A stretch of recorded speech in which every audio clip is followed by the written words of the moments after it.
Here's 5 ways that you can minimize your losses or actually have a better mindset about it, okay? First tip, when you lose or you get unlucky, just get over it. It's literally gambling. You're literally going to get unlucky quite often, especially if you're getting your money in good. You're gonna get unlucky more often than the average person, because the average person doesn't get their money in with good odds or good percentages. Just get over it and don't be a little bitch about it. That's the first tip. The second tip, minimizing your losses in a poker game is just as good as making money. So there's going to be a lot of scenarios in poker where you just get a setup hand. You have a monster hand, you got the second nuts, and villain has the nuts. And it's a super cooler situation where you're basically set up to lose all your money. And if you can find these spots and just kind of get away from it, or if you can minimize the damage on these big bad scenarios, these setup blow up hands, then that's a win. Even if you lose the hand, even if you lose some money, because remember that poker is not a game where you always win.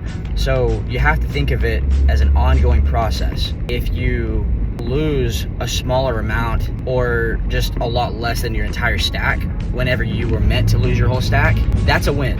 And you need to set aside the results of the fact that you lost the hand and just realize, hey, that could have been a disaster and I ended up losing a lot less, or I lost the minimum amount. And that's a very important aspect to keep in mind. The third tip, I would say, it's kind of similar to the second tip. Try to work on minimizing the bad variance and just kind of pick good spots to enter. What I mean is you're gonna have a lot of options in poker. You're gonna have a lot of spots. We call them spots, right? And you can choose, you could ask yourself, man, this guy might be bluffing right now and I could hero call him. Sometimes for me, for example, I get prideful and I don't like to fold. I don't like to be bluffed. Something that's really helped my game a lot is I look at the spot and I just think, is this a spot that I really want to be playing for all my chips right now? Do I really want to get in this scenario and actually play this whenever they have the advantage with the ranges and they have the position and everything's kind of against you and you could be a hero, but a lot of times you're gonna lose your stack. Sometimes you could pick those spots, but my whole point is be very deliberate about the spots that you pick.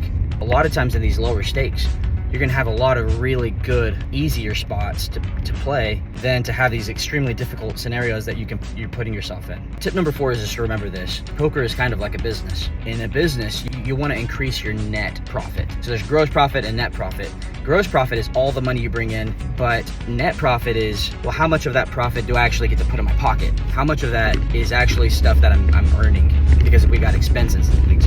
So what your goal in a business to do is to increase your net profit. Well, in poker, you want to increase your net profit. You want to walk out with more money. And you have to remember that most people in poker think, oh, I need to go make more money. I need to make more moves. I need to win bigger pots. What you can do is you can actually enter the entire other side of that world and realize that if you can just minimize your losses or minimize your mistakes, it's kind of like a business decreasing their expenses. Even if the business makes the exact same amount of money, but they decrease their expenses, they're making a higher net profit. Tip number 5, make sure that when you're playing poker, that you're actually still having fun with it. There's points whenever you're playing poker, when you're hungry, trying to get better, you're playing for the fun of the game, competitiveness of the game, the networking. But sometimes when you play for 6 or 7 hours straight, you're kind of on tilt, you're kind of tired, you're losing some discipline, maybe you've been drinking a little bit. It's kind of like you're eating fast food and you're just kind of snacking on potato chips. And you're not really enjoying it anymore, you're just kind of eating it because it's there. And it's kind of the same thing in poker, you're just kind of playing because it's there. You just start bleeding chips, you start making simple mistakes that you don't realize you're making. It's not really fun, it's not really fulfilling. I would just say that the actual tip is try to work on being a better human and try to balance your life a little more versus just going total degen and playing the whole time. If you can have more fun when you play, I believe that you'll win more money. Or if you lose, then you'll have a better attitude with it and it won't affect you so much, you'll be less tilted. Those are my 5 tips. Hope that helps a lot. Peace out.